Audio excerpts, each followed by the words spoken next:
October 31st marked the culmination of Italian American Heritage Month, and Twyla has been looking at agriculture through the eyes of those Italian immigrants. In the third and final chapter of our special coverage, correspondent Suzanne Ferrara uncovers the challenges as well as the futures of those Italian descendants. This is small, but tomorrow it'll be ready to harvest. That's how fast it grows. Witnessing the fruits of their labor from seed to stalk, as well as the cyclical rebirth of their bounty, is an intangible gift unlike any other. You feel blessed and you feel joyful. You feel a sense of success by just growing off the crop. The joy is to see things grow and harvest it and sell it. That's the joy.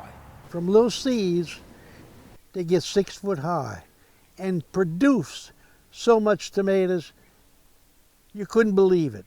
These Italian and Sicilian Louisiana farmers feel a profound sense of joy and fulfillment from Mother Nature's glory. This is God's heaven right here. We live on God's green earth that the land is so rich and it makes the fruit so good and delicious.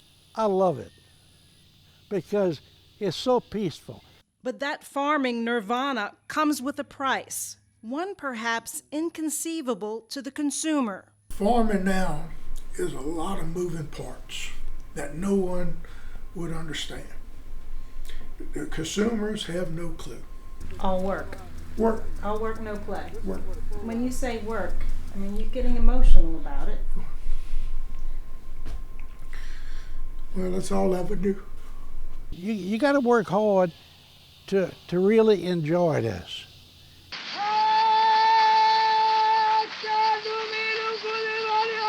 Their immigrating ancestors worked their fingers to the bone the moment their hands dug into Louisiana soil.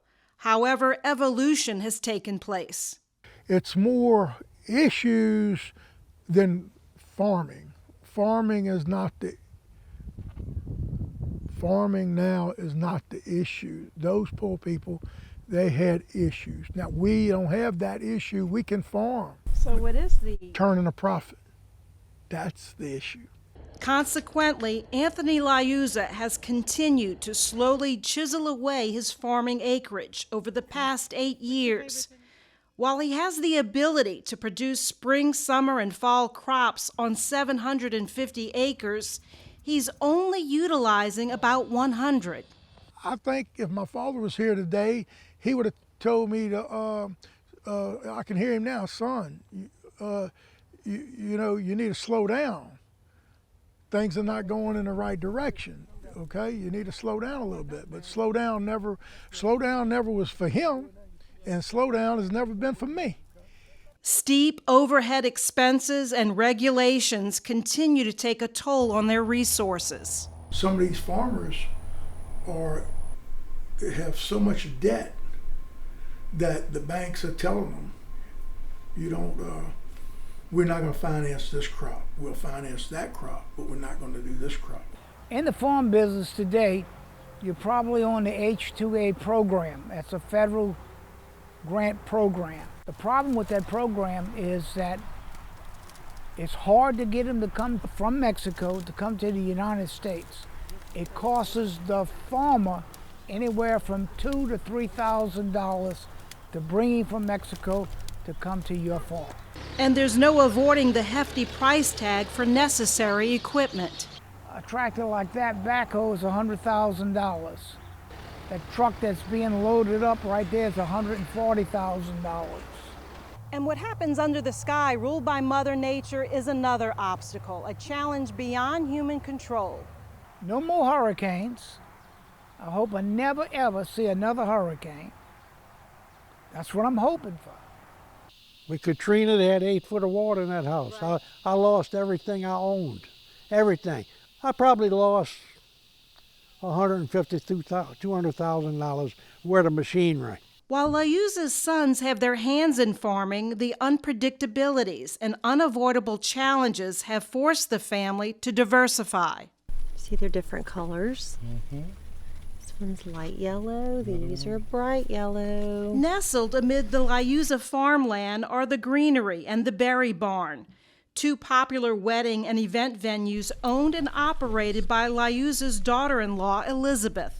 It is the best kept secret. I've heard that over and over again. In addition to agro-tourism projects, she also runs the family-friendly Liuza Land, where visitors can pick their own produce. The cone in it is amazing. Liuza's sister Cindy is co-owner of Berrytown Produce with locations in Hammond and Ponchatoula. Both markets sell seasonal Liuza produce. They also offer a plethora of items from Louisiana specialty products, house-made to-go meals, to plate lunches. I'm that farmer's daughter that we make the best of whatever we have. So if something comes in, there's going to be no waste. She also pioneered Salad Station, which continues to spawn franchises throughout the country. This is a big crop. Deep in Belle Chase, Joe Renazza's Star Nursery citrus tree business is thriving. I got all my faculties. I have my good mind. I'm still able to walk around, still supervising. What does the future hold for Renazza Farms? Well, my daughter and her husband is taking the farm over because I'm a senior citizen plus. I'm 80 years old. His daughter Dawn, the fifth generation, is already carrying that torch. I was the son my daddy never had. I always was by his side from little, and I worked with my grandpa, and they just trained me from young. And when my grandfather passed away unexpectedly, I finished out the school year and came back to the farm. The priming began long before her grandfather's passing. You didn't play around. He was always, everything needed to be fast, fast, fast, and I probably have a lot of that in me, that everything, you're not working fast enough. Come on, let's go. Let's pick up the pace. Let's work a little faster. Yeah, we got all kind of trees here. But there's no one standing by to take the reins on the Gallo farm in Kenilworth. 88-year-old Johnny Gallo is the last man standing of the Gallo farm empire. I'm out. This is gonna be my last year. I figured a long time, 88 years old, digging in this mud, but I enjoy it. Gallo's son, who worked hard in the field with him for years, chose a different career path. And his daughter, Lindsay, who loved farming, passed away at the tender age of 15 of cancer. I can see her out there in the field right now. Close my eyes and look at her in the field, helping me. That's the kind of person she was. And I talked to him as, Lindsay, I said, if you was here, I know you help me. I'll pray. I pray to the Lord. I see what he's done here for me. Hail Mary, full of grace, the Lord is with thee. It's that unshakable faith, an unwavering bond of blood carried from the mother country more than 100 years ago by their farming ancestors, that has survived the passage of time and is so powerful that it's everlasting. What is it that's keeping you alive?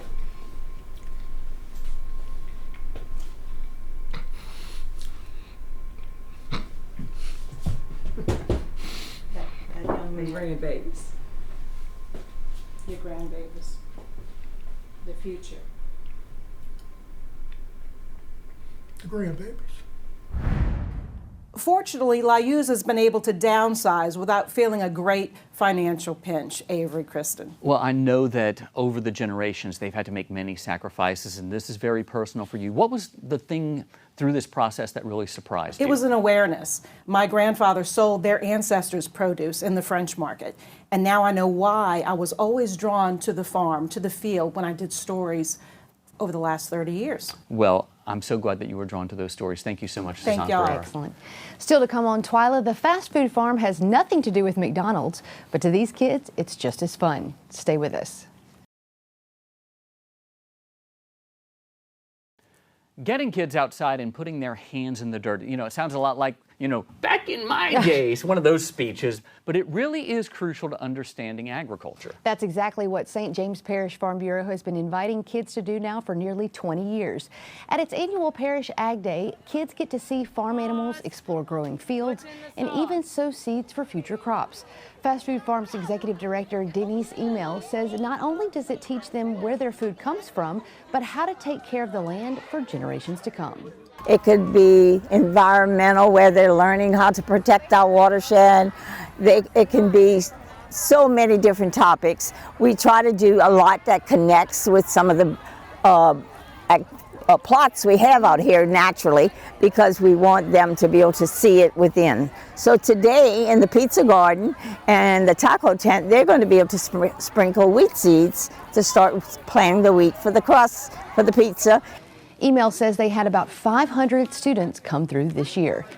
Well, that does it for this edition of Twyla. Be sure to join us next week when we'll show you why we need passage of the Farm Act and a farm bill now. Until then, you can watch all of our stories online at twylatv.org. Be sure to like us on Facebook, follow us on Instagram, and subscribe to our TikTok and our YouTube channel. Turn on those notifications. That way you know when we put something new out there. For all of us here at Twyla, thanks for joining us. We hope to see you again right here next week.